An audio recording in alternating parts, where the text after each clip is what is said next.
Hi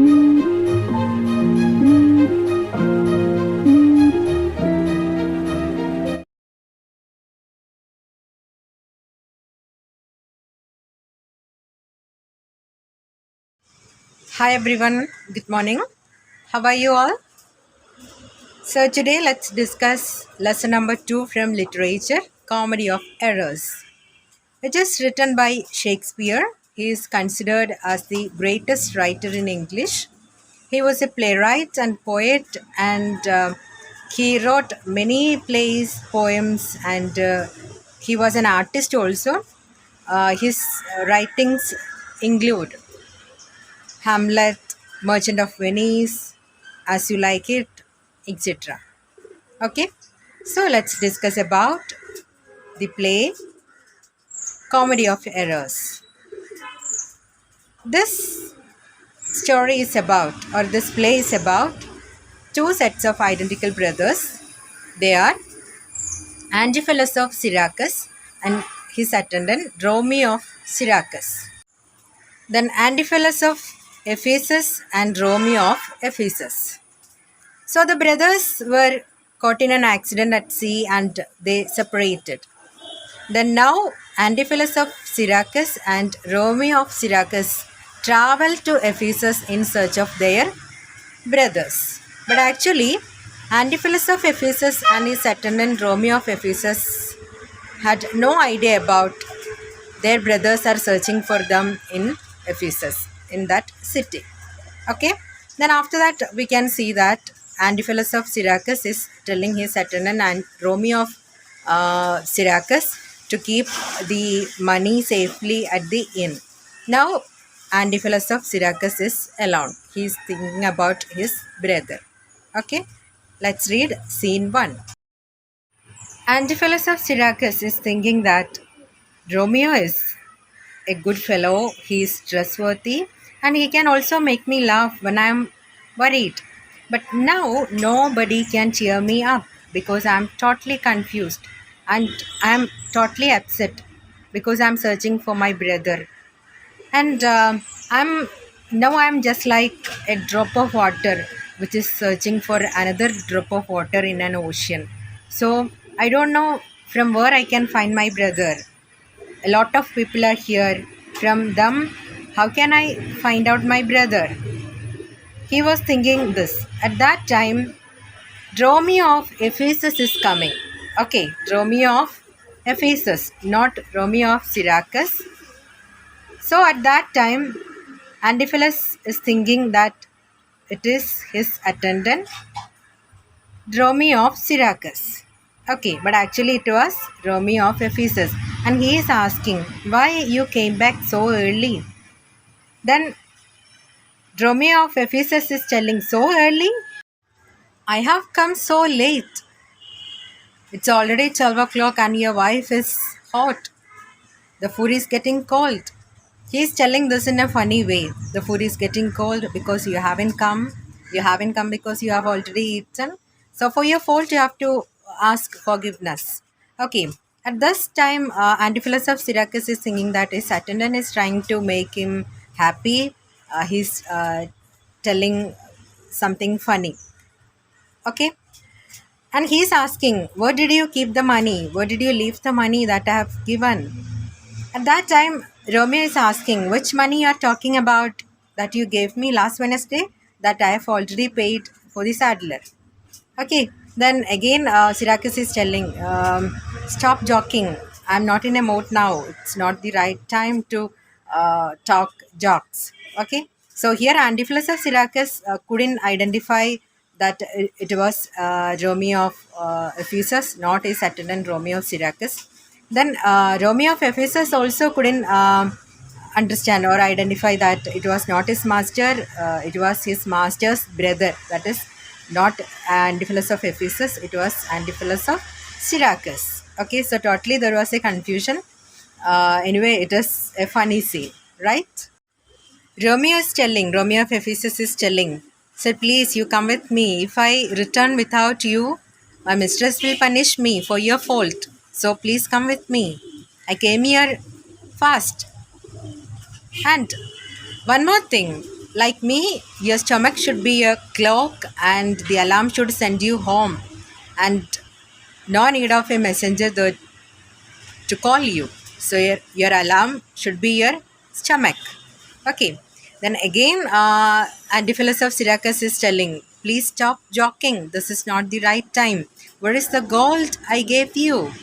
Then Romeo is asking, gold? Which gold you are talking about, sir? Then Antipholus of Syracuse is telling, stop joking. He got angry and he called him an idiot and told, it was your responsibility to keep the amount and gold that I gave you. Then Romeo is telling, yes, sir, it is my responsibility to call you home because the lunch is ready. It is time to have lunch. And your wife and your sister are waiting for you. Then at that time, Antipholus of Syracuse got really angry and he told, I'm going to wipe off your cheerful smile because I have already told you that I'm not in a mood to enjoy your joke. Okay. And where did you keep that amount and gold? It was your responsibility to keep it safely. He asked, what did you do with the 1,000 marks I gave you? Then Romeo told, ouch, which marks you are talking about? I have only the marks that you gave me on my head. Your wife is waiting for lunch and please come home soon. Then Antipholus of Syracuse got really angry and he hits Romeo. Actually, Antipholus of Syracuse couldn't identify that it is not his attendant, but it is his brother's attendant. It was Romeo of Ephesus, not Romeo of Syracuse. So, Romeo of Ephesus got a hit from Antipholus of Syracuse.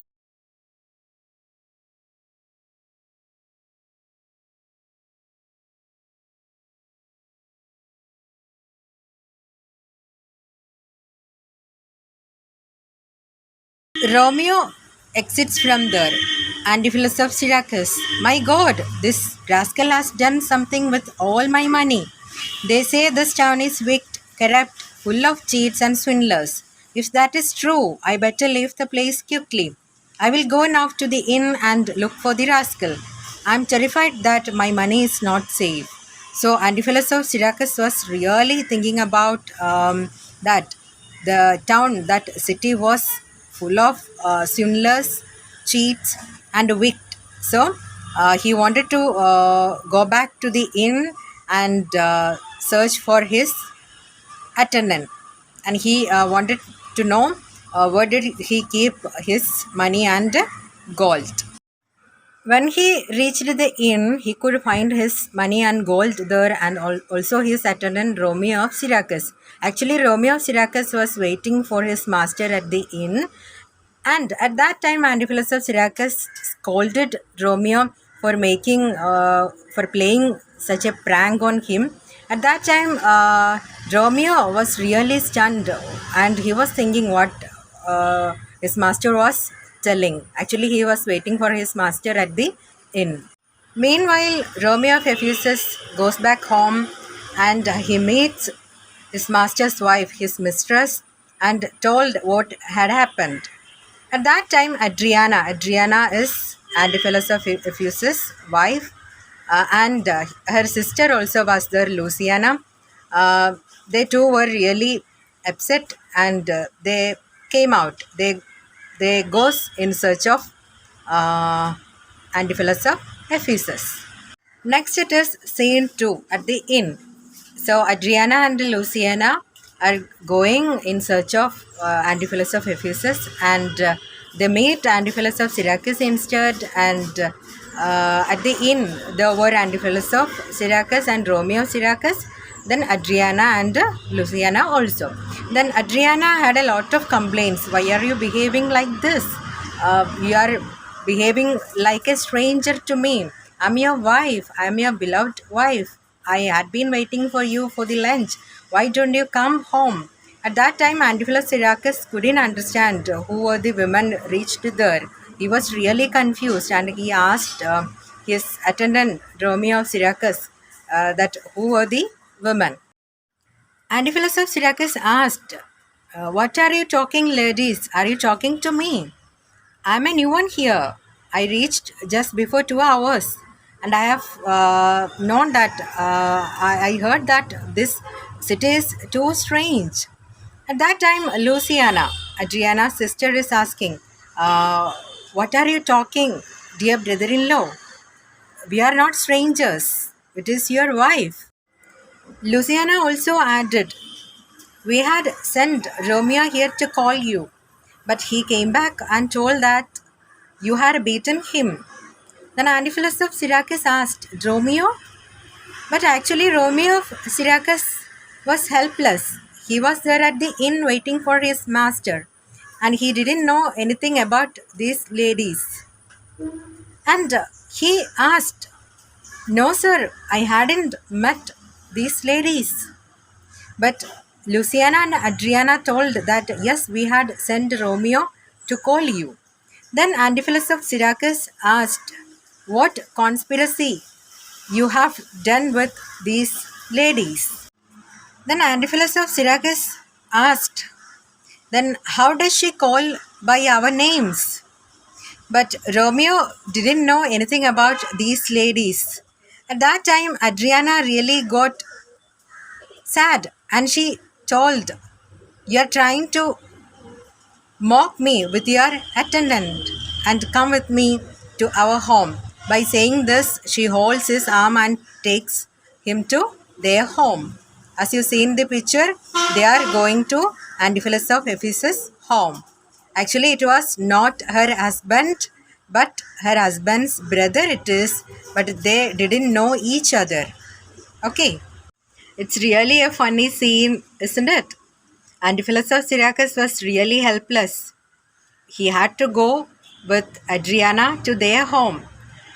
And while going, he was thinking whether he married her in a dream or whether he was asleep at that time. Anyway, he thought he had better humor her. Okay, then he is thinking.